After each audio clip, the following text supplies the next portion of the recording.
was being denounced in the legislature as the worst fire trap and eyesore in Texas, the Capitol building.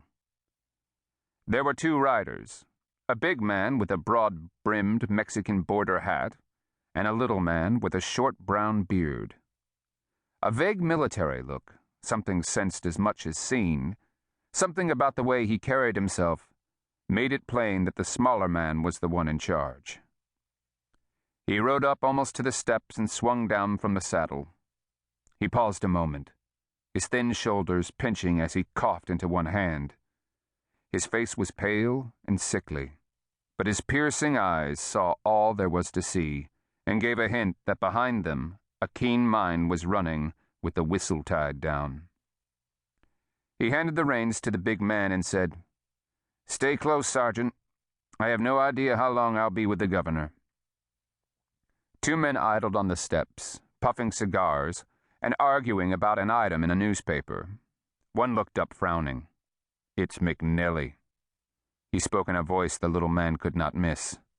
"McNelly?" the other snorted. "Ain't he the one that used to work for them damn carpetbag state police?"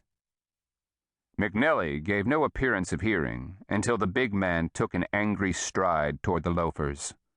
He turned and said, "No, Sergeant. There'll be no brawling on the Capitol steps.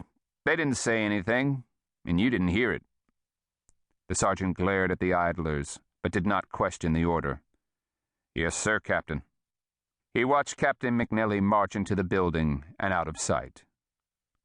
The loafers felt that the order was their protection. One said, "The sergeant don't sound like a carpetbagger to me. Does he to you, Wills?" "No, he don't." "Where are you from, Sergeant?" Anger stained the big man's face. He ignored the question until it was thrown at him a second time. "Arkansas," he replied curtly. "Arkansas? Well, now, I wouldn't hardly think there'd be no carpetbaggers from Arkansas.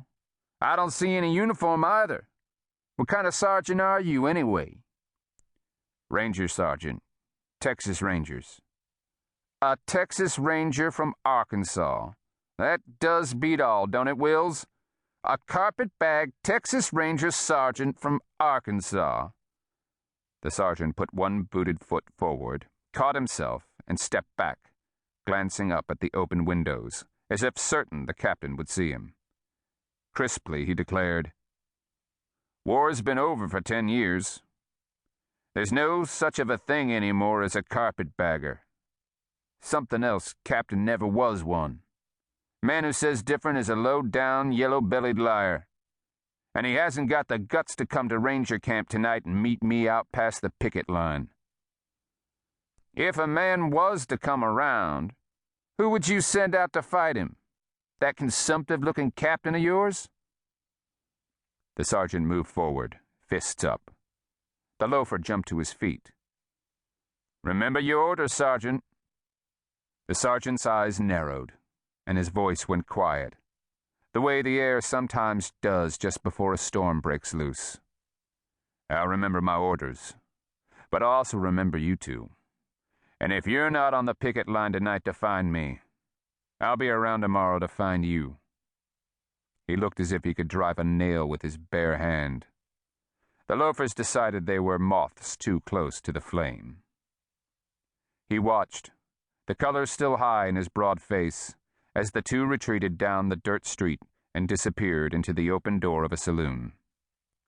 He led the horses to a shady place and loosened the cinches, then squatted on the ground. There he could watch both the door of the Capitol building and the door of the saloon. He would be here a long time, more than likely, but the captain had said to wait. When a man followed McNelly, he learned to rest every time he got the chance, for sometimes there was no rest at all. For a little man, Captain had the devil's own endurance, except when he was suffering one of his spells. The sergeant half-dozed in the gentle warmth of the spring morning, but every movement at the Capitol door caught his eye. He was sure the loafers had not left the saloon either. After perhaps 2 hours, he saw the familiar gaunt figure pass through the doorway and start down the long steps.